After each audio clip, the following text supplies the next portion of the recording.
അസ്സലാമലൈക്കും. എല്ലാവരും സുഖമായിട്ടിരിക്കണോ? ഞാനിപ്പം നിങ്ങളുടെ മുമ്പിൽ ഒരു സഹായം ചോദിക്കുകയാണ്. എൻ്റെ വീട് പണി മുന്നോട്ട് പോകണം, നിങ്ങളൊന്ന് ഹെൽപ്പ് ചെയ്യണം. കാരണം ഈ വാടക, മക്കളെ ചിലവ്, ഒരു ജോലിക്ക് പോവാതിരിക്കൽ, ഇതൊന്നും ശരിയാവുന്ന കാര്യമില്ല. കാരണം മക്കളെ നോക്കാൻ ആരുമില്ല.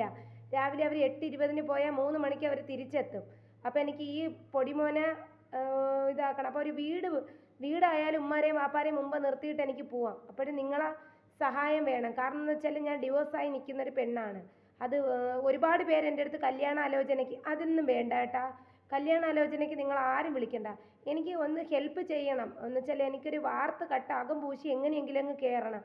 അതിന് വേണ്ടി നിങ്ങളുടെ ഹെൽപ്പ് വേണം. അതിന് നിങ്ങൾക്കൊന്ന് സഹായിക്കാൻ പറ്റുവാണെങ്കിൽ ഒന്ന് സഹായിക്കുക. ഞാൻ കോണ്ടാക്റ്റ് നമ്പർ ഇടുന്നുണ്ട്. അതിൽ നിങ്ങൾക്ക് എന്നെ കോള് വിളിക്കാം. വാട്സപ്പിൽ ആരും കോണ്ടാക്റ്റ് ചെയ്യണ്ട. അപ്പോഴും നിങ്ങൾ എന്നെ സഹായിക്കാൻ പറ്റുവാണെങ്കിൽ ഒന്ന് സഹായിക്കുക. കാരണം എന്ന് വെച്ചാൽ ഒരു വീട് ആയാലും എനിക്കൊരു പണിക്ക് പോവാം, സമാധാനം. ഈ റെൻറ്റ്, കാര്യങ്ങൾ, മക്കളെ ചിലവ്, അത്രയും വിഷമിച്ചിട്ടാണ് ഞാൻ നിങ്ങളുടെ അടുത്ത് ഇടുന്നത്. നെഗറ്റീവ് ആരും പറയരുത്. സഹായിക്കാൻ പറ്റുവാണെങ്കിൽ ഒന്ന് സഹായിക്കുക. ഞാൻ തന്നെ എൻ്റെ യൂട്യൂബ് ചാനലിൽ ഒരുപാട് വീഡിയോസ് ഹെൽപ്പിൻ്റെ ഇട്ടിട്ടുണ്ട്. നിങ്ങൾ സഹായിക്കാൻ പറ്റുവാണെങ്കിൽ 3 മക്കളെ ഇട്ടിട്ടും അറിയാലോ എന്നത്തെ സാധനങ്ങളെ വിലയും ചിലവും കാര്യങ്ങളെല്ലാം. അപ്പോൾ നിങ്ങളൊന്ന് എന്നെ സഹായിക്കണം. കാരണം എന്ന് വെച്ചാൽ ഈ കാര്യങ്ങളെല്ലാം വീടായാലും എനിക്ക് ഇതെല്ലാം ഇവരെ ഏൽപ്പിച്ചിട്ട് ഉമ്മാരെ അവിടെ കയറി ഇതെന്ന് വെച്ചാൽ നടവഴി അതിന്ന് പിന്നെ റോഡ്, വണ്ടി തന്നെ ഒരുപാട് ദൂരെയാണ് വന്ന് നിൽക്കുന്നത്. അപ്പോൾ ഈ മക്കളെ കൊണ്ടുപോക്കും ജോലിക്ക് പോക്കും ഒന്നും നടക്കുന്നില്ല. അപ്പം നിങ്ങൾ എനിക്ക് എന്ത് തരണം? ഒരു ഹെൽപ്പ് ചെയ്യണം. നിങ്ങൾ ചെയ്യൂലേ? സഹായം ചെയ്യൂലേ?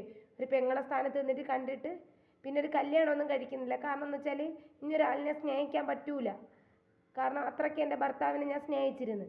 അതുകൊണ്ട് ഇനി എനിക്കതൊന്നും പറ്റൂല. എൻ്റെ മക്കളെ സ്നേഹിച്ച് ഉള്ള കാലം ഇങ്ങനെ മുന്നോട്ട് പോവുക. അവരെന്തോ ചെയ്യട്ടെ, അവരെങ്ങനെയോ ജീവിക്കട്ടെ, സന്തോഷമായിട്ടിരിക്കട്ടെ. അതൊന്നും നിങ്ങളൊന്നും അവരെ ഭർത്താവിൻ്റെ കാര്യത്തെ പറ്റി ഒന്നും ചോദിക്കുകയേ വേണ്ട. പിന്നെ ഞാനായിട്ട് ആർക്കും ഒരു ദ്രോഹം ചെയ്യാൻ പോണില്ല.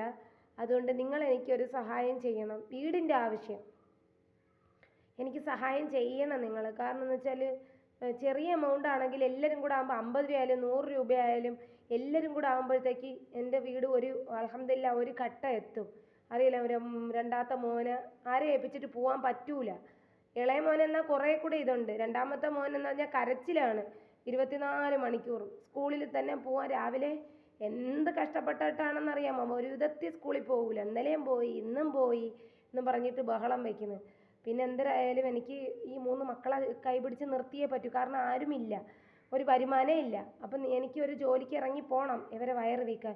നിങ്ങളെ പെങ്ങളെ സ്ഥാനത്ത് നിന്ന് കണ്ടിട്ട് നെഗറ്റീവ് ഒന്നും പറയാതെ ഒന്ന് സഹായിക്കുക. അസ്സലാമു അലൈക്കും.